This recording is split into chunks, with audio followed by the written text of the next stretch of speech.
Friends చూడండి, ఇప్పుడైతే ఇంటికి వచ్చానండి. నేను 10 అయిపోయింది టైం. ఇప్పుడు వచ్చి వండుకోవాలా. ఏ కూర త్వరగా అయిపోద్ది అని చూస్తే పప్పు అయితే అయిపోద్ది అని అనుకున్నాను. అందుకే కుక్కర్లో పప్పు వేసేసి శనగమాతకైతే ఆనియన్ కట్ చేస్తున్నాను. బయట ఉండే వాళ్ళు చాలా హ్యాపీగా ఉంటారని అనుకుంటారు అందరూ, కానీ ఏం హ్యాపీ ఉండదండి. నైట్ వచ్చి వండుకోవాలంటే బాగా టైర్డ్ అయిపోతాము. ఆనియన్ కట్ చేస్తున్నాను ఇప్పుడు. శనగమాత పెట్టేసి తర్వాత ఎగ్ ఆమ్లెట్ ఒకటి వేసుకొని తినేసి చాలా లేట్ అయిపోద్ది. అదే మనం ఇళ్ళ కాడ ఉంటే మన అమ్మోళ్ళు ఎవరో ఒకరు చేసుకుంటే మనకు టైం తెలియదు, తినేసి హ్యాపీగా ఉంటాము. ఇక్కడ వచ్చి మనమే వండుకోవాలి, మనమే అన్నీ చేసుకోవాలి.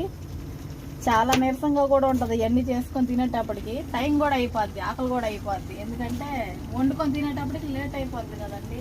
దానికోసం నేను చెప్పేది ఏంటంటే, కోవిడ్ ఇళ్లలో ఉండేవాళ్ళు ఇళ్లలోనే ఉండండి, బయటకు అయితే రావద్దు ఎవరు, దయచేసి చెప్తున్నాను. చాలా కష్టంగా ఉంటుంది బయటకు వచ్చి ఈ టైంకి వండుకొని తినాలంటే. చాలా ఇదిగా అయిపోతుంది. చూడండి, ఆమ్లెట్ అయితే వేసుకుంటున్నాను. పప్పు అయితే ఆల్మోస్ట్ అయిపోయినట్టే. వట్టి పప్పు అయితే తినలేం కదండి, అందుకని ఒక ఆమ్లెట్ వేసుకున్నాను.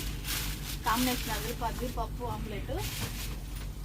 ఆమ్లెట్ అంటే ఆమ్లెట్ కాదు, పొరట్లాగా చేసుకుంటున్నాను నేను సింపుల్గా.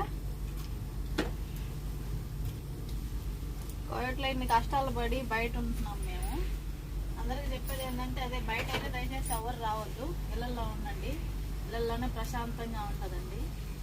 Okay, thank you, bye friends.